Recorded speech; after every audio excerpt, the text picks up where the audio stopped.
Hey guys, welcome back to the shop. Thank you for joining me for another episode of Saturday Night Special. So I want to apologize. In the last episode of S&S, I guess the way I had said, I was misunderstood in saying that I was going to be having surgery, and everybody was thinking that I've already had it done.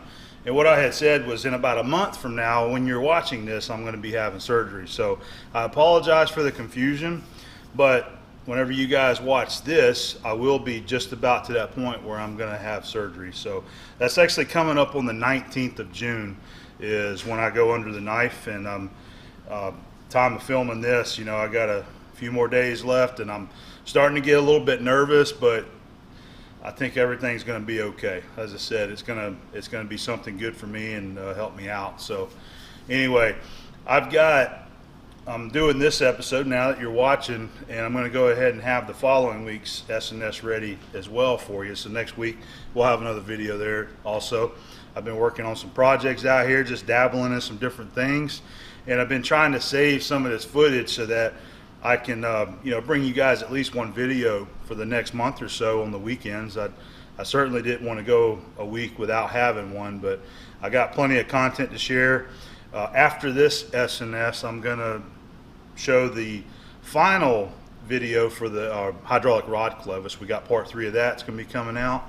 And then another one of my projects that I did was some more shaping, a little project I did, more of like a fun project, using up some scrap material at work, making some bars. And we did our longest cut on the shaper, which was right at 28 inches. And I had some fun with that. So we got that coming at you real soon too. And I started working on the welding table, but I'm making some slugs that's going to weld into those legs. And anyway, I got that started, so that's going to be some more footage that's going to be coming out too. Got a few things there to share with you, okay? So I've got some videos coming your way. But I really appreciate all of the well wishes and comments. I've received numerous emails and messages, and everybody giving me their well wishes, and hopefully everything is going to turn out okay, and I'm sure that it will. So I'm really looking forward to getting this and getting it done. And once I go through this process, I'm going to have approximately at minimum 4 weeks off of work, or 4 weeks downtime, and maybe up to 6 weeks. It really just depends on what the doctor says once I do my 4-week follow-up, if I can go back to work. He did say that I'll be able to do some light stuff, light duty stuff. I can't be out here, picking up big old heavy pieces of plate steel, things like that. But, working at a desk, editing videos, yes, I can do that. There's not a lot of lifting involved with that. I've been kind of saving up some different things. I want to make an episode while I'm recovering.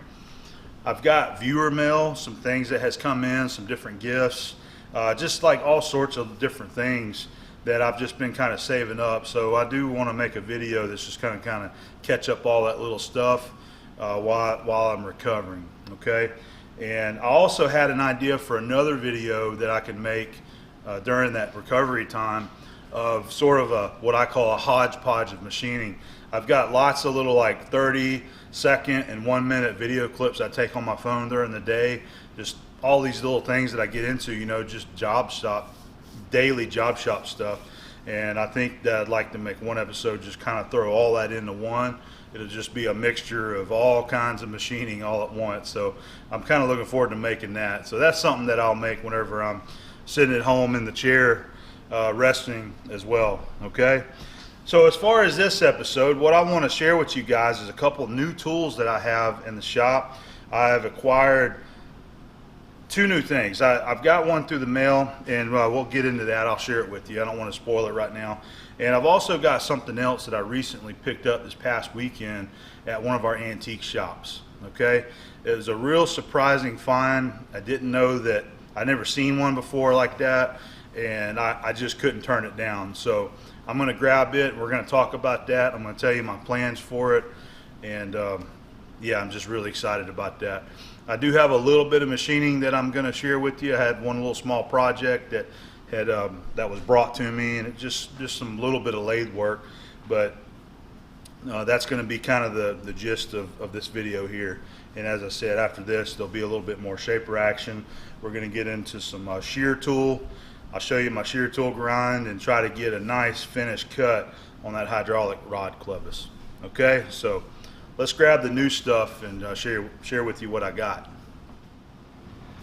How many of you guys remember seeing this in my videos? I've shared this a few times. This was my dad's. This was his Norton. It's a multi-oil stone, and I use it for honing every now and then. And it's a nice tool. I really enjoy having this. So there's the cover, and what this is that you have 3 different grits of sharpening stones on there, and you have oil down in there that keeps it lubricated, and you just turn this thing to go to your different grits. All right, so this one is your medium. That's a coarse, medium, and fine right there. So Dad used to always use this. I'm sorry, Dad and Granddad and my uncle also used to always use this for sharpening their knives. That's really all I remember ever seeing them use it for. Now I use it to hone my tool bits, and I love it because it's a nice large surface sharpening stone, and I come over here with my tool bits and I do my honing. So you guys might have seen that. Okay, so what I'm getting at is I have another one that I'm going to share with you. So this is what I found at the antique store this past weekend. Whenever I seen this, I knew exactly what it was, although I never had seen one like this before. I've seen this other one in a plastic case in stores, actually. Pensacola Hardware had one in their display case last time I was there. But I seen this and I instantly knew what it was, and I went up and checked it out, and lo and behold, it's the same exact thing. It's a Norton multi-oil stone, and this is exactly how I found it right here. So it's got a metal lid, and look at the base, man. It is a solid cast iron base. It's very heavy. So it's set up just a little bit different than the newer generation of it, where this one, let's pull the lid off that right there. The new style, you can rotate it, see? This older style right here was made to where you actually pick it up. See, it won't rotate. You actually have to pick it up and drop it back down in there like that. So it only came with this stone right here. The other ones were missing, and as rusty as this thing is, it looks like whoever owned this and whoever had it and used it never put oil in it. They didn't use it in that manner, and for some reason somebody took the other stones off. But luckily the clamps and the screws are still on the ends that hold it on there. But I was just stoked whenever I found this, because I just didn't know that they built this. So I don't know how old this thing is. If I had to guess, this is probably war era, 40s, 50s, maybe 60s. I just really don't know. You know, if somebody has seen these and know how long they've been around, I'd love to know a little bit more info on them. The ends, the handles, these appear to be like cast aluminum. They got a set screw, so it looks like you just slide it onto the shaft and tighten it down with the set screw, and it's like that on both ends. I don't see a set screw on that end, but I'm not sure. Maybe this one's threaded on. So what I want to do with this thing is I'm going to actually make a restoration project out of this. I'm just so excited to have this item right here, because you don't see these things anywhere. But look how solid the base is. So this will easily be cleaned up in the bead blaster. I can do that at work. And after doing a little bit of research, what I had figured out is it's probably originally it was painted green. I can see a little remnants of green paint there on each side, and there used to be a tag right here, and I don't have any idea what that tag would have been, but it's gone. So that can easily be cleaned. And as far as the stones, there you can see more of the green paint on the inside of that. Just today I ordered all new stones for this multi-stone right here. I got them on order from Norton, and what I went with, this one looks like an India stone. What I decided to go with is a medium and a fine grit India stone, and then I got a soft Arkansas stone, and I'm going to make this my primary multi-stone to use for honing my tool bits. I'll still use my dad's over here because I figured instead of getting the same stones that are on dad's and put it on here and have two of the same thing, go ahead and put the India and the Arkansas stones on this one and just use the this is like the aluminum oxide style. I can't think of what it's called offhand, but it's aluminum oxide honing sticks over here. So anyway, the other thing that I'm going to mention about this is let's go back to this guy right here. So this is the cover, and by the way, look at how well it fits. All right, just a little bit of pressure and it just fits in there snugly, so it's not loose. So it's got a great fit. After all these years, it still fits in there just like it's supposed to. So the tag, it's got a nice tag. It appears to be aluminum with brass rivets there. I contacted my friend Tom Utley, and Tom, by the way, he's on Instagram, and I went to a Richard King scraping class with Tom, and he's been working on a South Bend restoration, and he's developed a way to recreate these machinery tags, and he made some for a South Bend lathe that turned out absolutely gorgeous, probably better than what the factory done. But I contacted him, I sent him a picture of this and asked him would he want to make a new tag for this thing to do a restoration on it, and he said absolutely. So he's agreed to make a new tag. We're just trying to do a little bit more research right now because this is just past couple days, trying to find out what this tag would have looked like originally, you know, as far as the colors go. But I'm going to remove it from this cap, from the lid, and send it to him, and this is going to be a project that Tom's working on, and I don't know a time frame, and I'm not going to rush him or anything like that. Just whenever Tom gets to it, he'll get to it. But we'll be sure to share this, you know, on SNS as this progresses. Now, one more thing too before we break out of this segment. The original paint, as I said, appears to be green, but I just really don't want to paint this thing green. I'm going to have probably half of you guys say keep it original. Part of you is going to say don't do anything at all, but I don't want to leave it rusty. I want to have a clean tool to use. I don't want a rusty tool. I really would like to make it black, like the newer generation right here. So maybe I'll do a poll. I don't know yet. Maybe I'll do a poll and let the viewers decide what color I should paint it. Go back green, some kind of original green color, or go with my personal favorite, which would be black. Or I had even thought possibly like a dark gray or something like that. But drop a comment, let me know what you think. Maybe we'll do a poll on this later and let the viewers decide what color we're going to do. But very excited about this project right here, and a real happy score. By the way, as far as the cost, and everybody wants to know, there was a sticker on it that said $99, and the booth that I got this at was running a 10% off sale that day, so I got it for 90 bucks. All right, and I did a search on eBay, and I did not find any of these on eBay. So I don't know how common they are, but I'm sure with sharing this, they're going to increase in value now. So anyway, I look forward to get moving on this in the coming weeks, and I'll be sure to share more of this with you as we progress with it. And just look forward to having this real prettied up in the shop and be able to use it.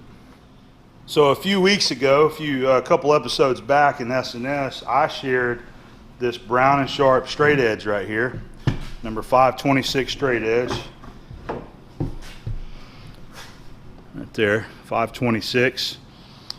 This was an eBay score, and whenever I had shared this, I had mentioned that, you know, I didn't know how flat it was.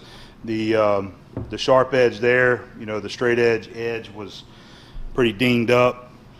And so after sharing that, I had a viewer of mine, a longtime viewer, his name is Pete Brubaker. He emailed me and he offered to regrind this for me. And so we worked out a deal and I sent it to him. That's what the little board was there for. And I sent it to Pete and he did some inspection on it and found that it was out of parallel by 1/1000. And he's got a nice granite plate. He's got all the inspection equipment. And by the way, Pete, he's been very inspired by many of the machining channels, mine and a lot of the other guys. And he was inspired enough to quit doing, I want to say he was in the software business, and he went out and started doing his own thing, and now he's running a machine shop at home and he absolutely loves it. So he said that he wanted to do this as like a thank you. So, but I thank you, Pete, for doing this. He did a fabulous job regrinding it, and as I said, he found it to be within 1/1000 parallel. So what he decided to do, by the way, we had read Forrest's comment on the proper way to grind this, which is what you would normally do. What Forrest said was you set it on the edge like that, set it flat on your magnetic chuck, and you dress the wheel so that you actually use the side of the wheel and come in there and grind it. And that's supposed to be the proper way to do it, I would assume. I've never done it, but whenever he inspected this and it was one in the thousandths, he wanted to go ahead and just try standing it up like this. So that's what he did. He went ahead and ground both sides, touched up both sides really well, so both sides are nicely ground. And after he got it ground on both sides, he inspected it again and found it to be within 1/10 of parallel and flat end to end.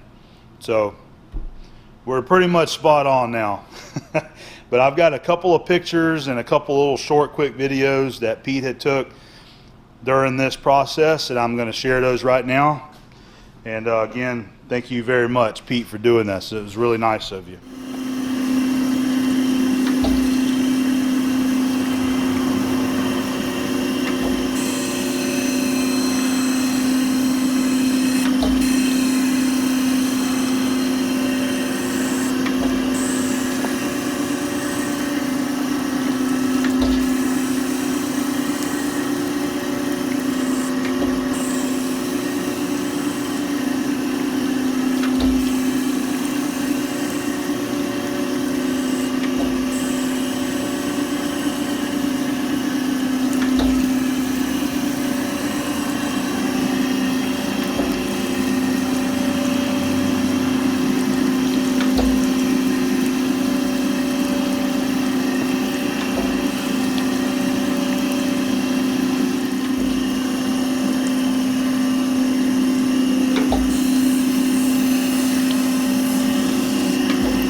It's an exciting day here in the shop. I got me a very cool trade item in today, and I've been waiting for this to come in. I've been working a deal on this item right here.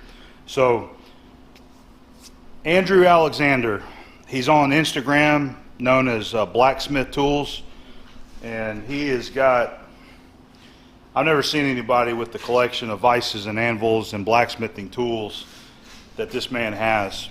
And not only that, the knowledge that he has about all those tools that he is so passionate about. I've never seen anybody like it. So I'm very fortunate, and I'm proud to call Alexander a friend now that I know him, and I enjoy following his post.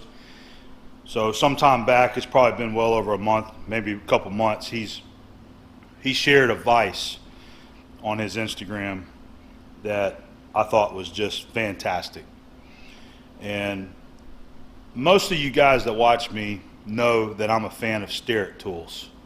I love my Starrett tools, and I love the history of the Starrett company.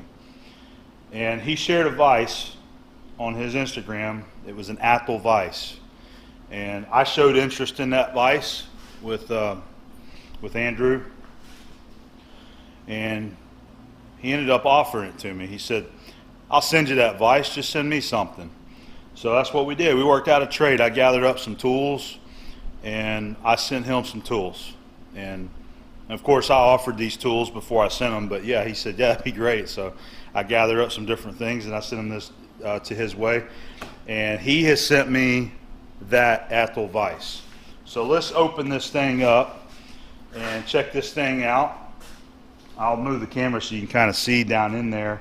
You can see on the side it says Athol. And I learned a little bit of history about this vise and the company behind it through Andrew and his website. Of course, it's all out there on the internet too, and we'll talk a little bit about that as well. So that's looking at the side of the vise, and you can see the Athol name casted into the body of the vise there. Very cool. All right, let's go ahead and start getting this thing apart. So I've got my share of vices around here. A lot of you probably noticed that. I got a couple nice ones over on the welding table. I've recently brought home my Morgan over here. I had that one at work, but there's nothing wrong with having more. And one of the joys of having your own shop at home is that you can play and collect to your heart's desire.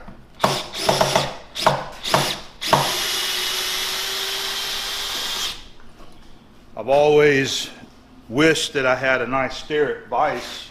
Even though this is an Athol vise, it's actually still a Starrett vise also. There was vices with the Starrett name on it, and I'd like to collect one of those as well. The crate here, Andrew said that he got from his neighbor. He had a neighbor that was rebuilding his deck, so he saved all the scrap for building crates, because this is something that Andrew does. He buys, sells, and trades all these types of tools, so I'm sure he ships his stuff out quite a bit. And if y'all don't know who I'm talking about, go check him out on Instagram, because he's got some videos and pictures of his collection of tools there, and it's just amazing. I believe he said in one of his posts that he has over 700 vices, just vices. I don't know how many anvils he's got. He just bought that set, or the collection. I believe his name is Richard Postman, and he had a huge collection of anvils, and Andrew was able to purchase that. And I don't know, he's got truckloads of anvils. Just amazing.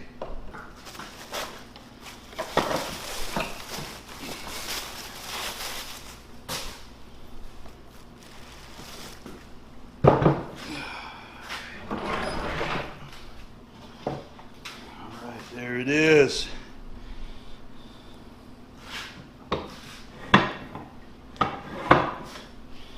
So there's the name that cast it into it.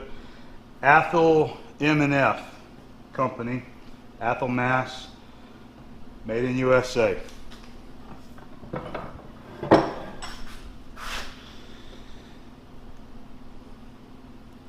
Athol number 615.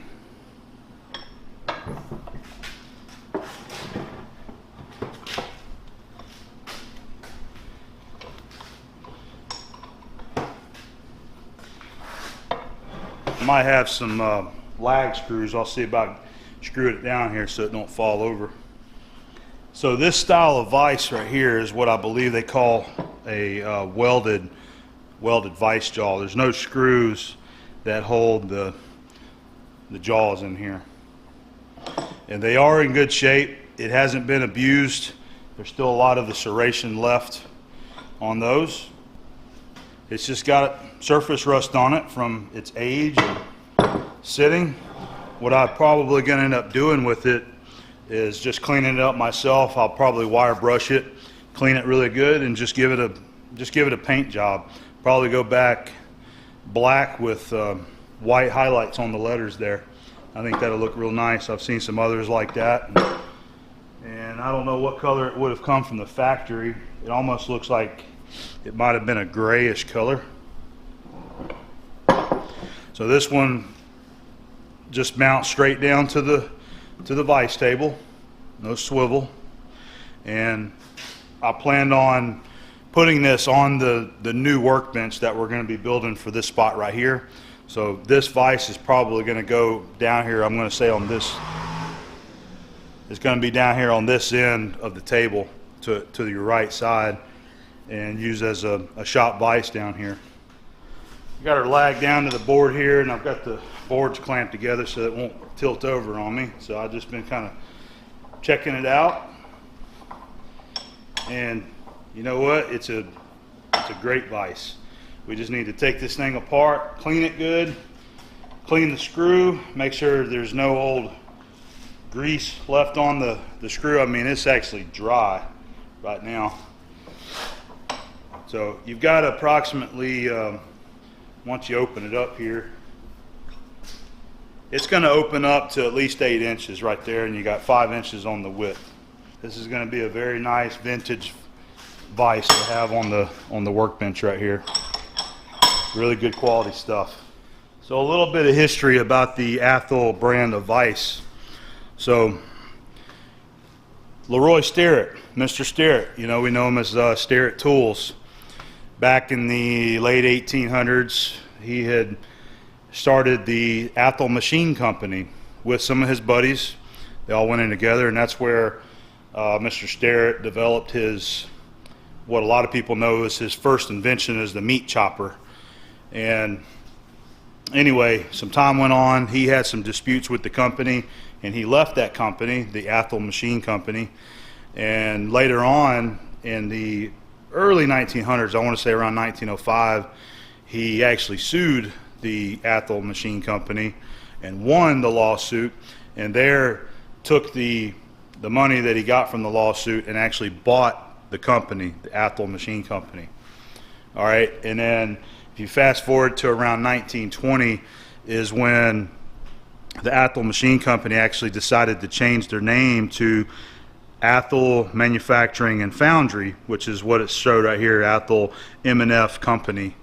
So any of these vices that say Athol M&F Company, Athol Manufacturing and Foundry, is going to be post 1921, and any vice that just says Athol Machine Company is going to be a vice that was produced pre 1920, somewhere. I don't know exactly the year, 1920 or 1921, but it's right there in that year range. I want to say 1921 and after is going to be Athol Manufacturing and Foundry, and then before 21 is going to be Athol Machine Company.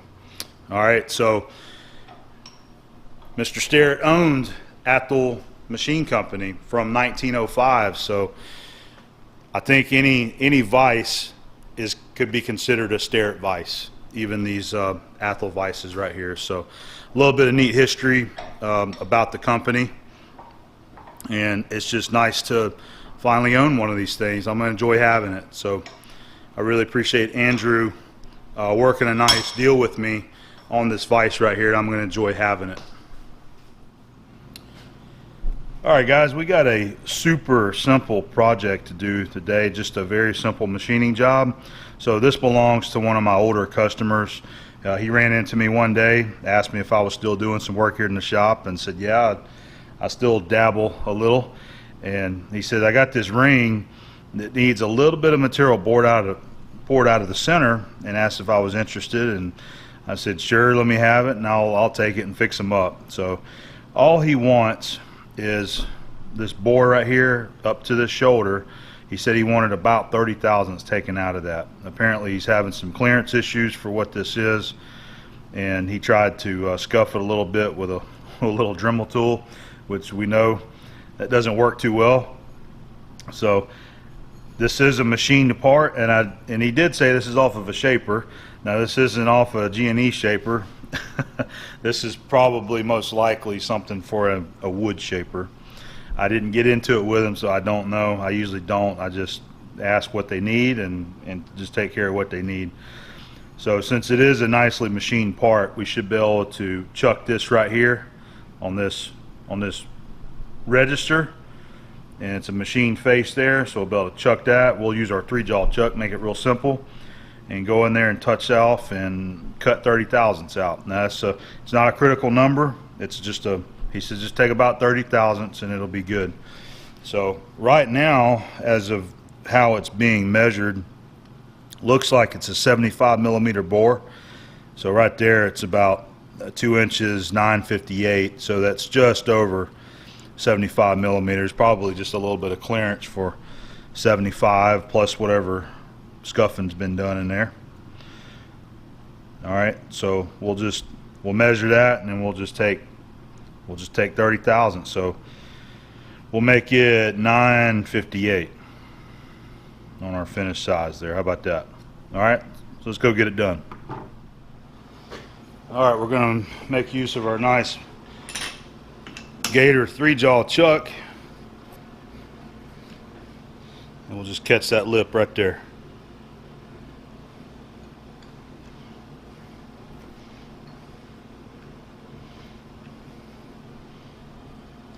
We're not going to over torque it, just enough to hold it.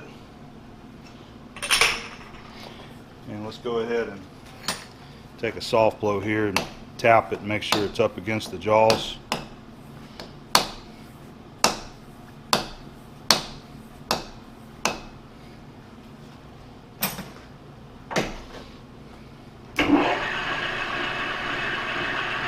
Looks like it's running nice and true. Alright, so let's find a boring bar we can use for that. I think we'll use this old Valinite carbide shank bar. This takes a TPG 300 insert, just a triangle insert. These are more suited for cast iron and bronze and stuff like that, short chip material, but we're just doing a little bit out of this aluminum, so I think this will work okay. We'll give it a shot.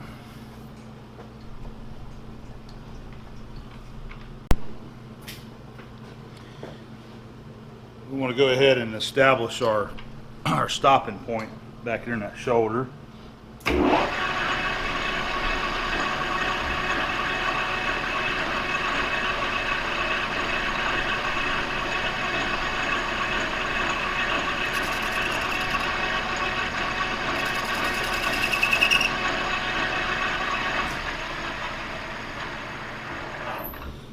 going to use my little pancake mag back indicator over here, and we're going to set the very first 0, so it'll be our stopping point.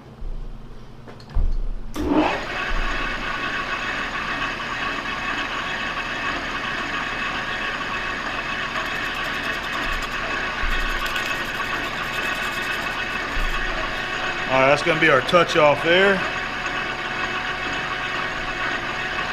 Let's do 10 thousandths at a time. Got a nice slow feed rate. Yeah, it seems to be chipping out okay anyway.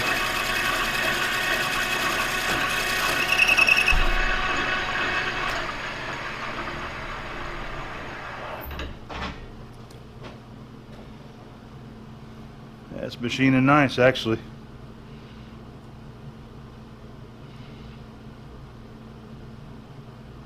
Looks like we took exactly 10, 668, so we'll do 2 more cuts just like that.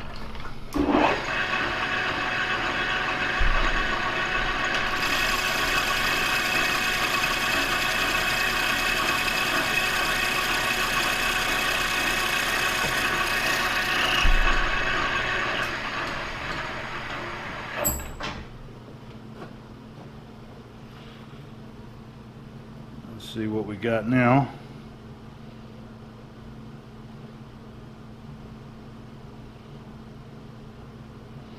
Like 79. Okay. Let's just take another 10. As I said, that 30 thou was just a sort of like a nominal number for some clearance.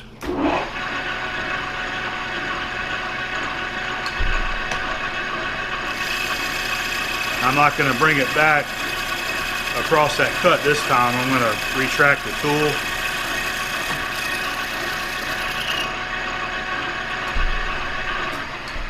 Just so it doesn't scratch it. Looks a little bit nicer.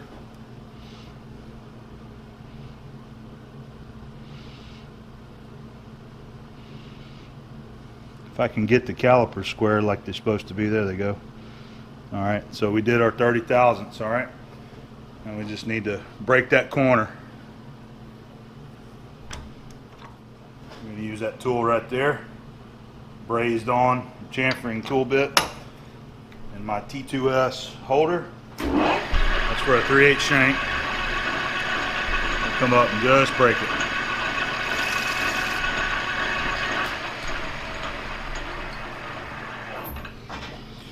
Alright, so that other shoulder back there is fine. It doesn't need to be hit. It didn't clean it all the way up. So I think what we'll do is one little kicker. We'll hit that face with some Scotch-Brite.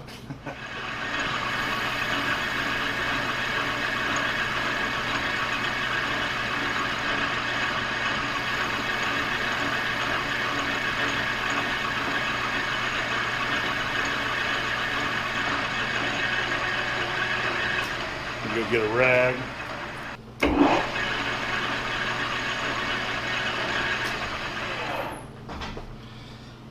Okay, well, that looks good. Like I said, that was a very simple operation. Sometimes it's nice to get the easy ones. There we go.